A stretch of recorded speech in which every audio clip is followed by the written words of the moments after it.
صرف تلاوت قرآن پڑھنا یا تلاوت قرآن کرنا جائز ہے؟ اور اگر جائز ہے تو اس کی فضیلت بتائیں مجھے۔ بسم اللہ الرحمن الرحیم۔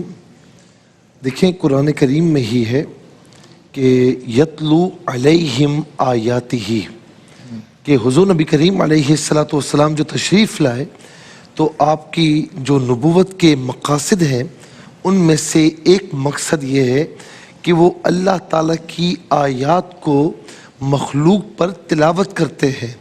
تو اس کا مطلب کیا ہوا کہ تلاوت کرنا یہ تو خود حضور نبی کریم علیہ السلام کا طریقہ رہا ہے۔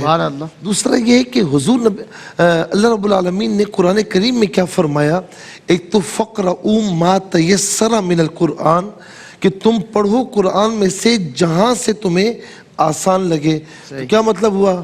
فقرؤ پڑھیے۔ اچھا اسی طرح دوسرے مقام پر فرمایا ورتل القرآن ترتیلا، قرآن کو انتہائی ٹھہر ٹھہر کر پڑھا کرو۔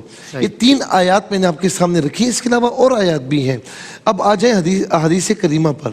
حضور نبی کریم صلی اللہ تعالیٰ علیہ وسلم فرماتے ہیں کہ من قرأ حرفا من کتاب اللہ، کہ جس کسی نے بھی مسلمان نے قرآن سے یعنی اللہ کی کتاب سے ایک حرف پڑھا تو فرمایا کہ اس کے لیے 10 نیکیاں ہیں۔ اللہ اکبر۔ اور فرمایا کہ لا اقول الف لام میم حرفا، میں نہیں کہتا کہ الف لام میم ایک حرف ہے، یہ خود نبی علیہ السلام فرما رہے ہیں۔ فرمایا کہ بلکہ الف علیحدہ ہے، لام علیحدہ ہے، میم علیحدہ ہے، یعنی کسی نے فقط الف لام میم پڑھا تو اللہ رب العالمین اس کو 30 نیکیاں عطا فرمائے گا۔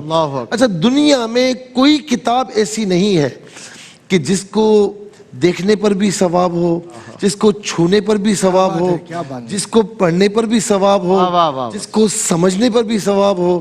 یہ قرآن واحد ہے اللہ تعالیٰ کا کلام، یہ مصحف شریف، کہ اس کی زیارت کی جائے تب بھی ثواب، اس کو چھوا جائے تب بھی ثواب، اس کو پڑھا جائے ثواب ہی ثواب، اس کو سیکھا جائے تب بھی ثواب، اس کو سمجھا جائے تب بھی ثواب، اس پر عمل کیا جائے تب بھی ثواب۔ اس میں آخر میں یہ کہوں گا کہ یاد رکھیں کہ قرآن کی تلاوت کرنا، کچھ لوگ یہ کہتے نظر آتے ہیں کہ یار کیا طوطی کی طرح رٹنا، کیا طوطی کی طرح فرفر پڑھنا، اس طرح کہنا بھی نہیں چاہیے، بات بہت دور تک چلی جاتی ہے کہ قرآن کے پڑھنے والے کو اب طوطے سے تشبیہ دے رہے ہیں۔ خدا نہ خاصہ قرآن کی تلاوت کو آپ یعنی اس کی تحقیر کر رہے ہیں، معاذ اللہ، بات بہت دور تک جائے گی۔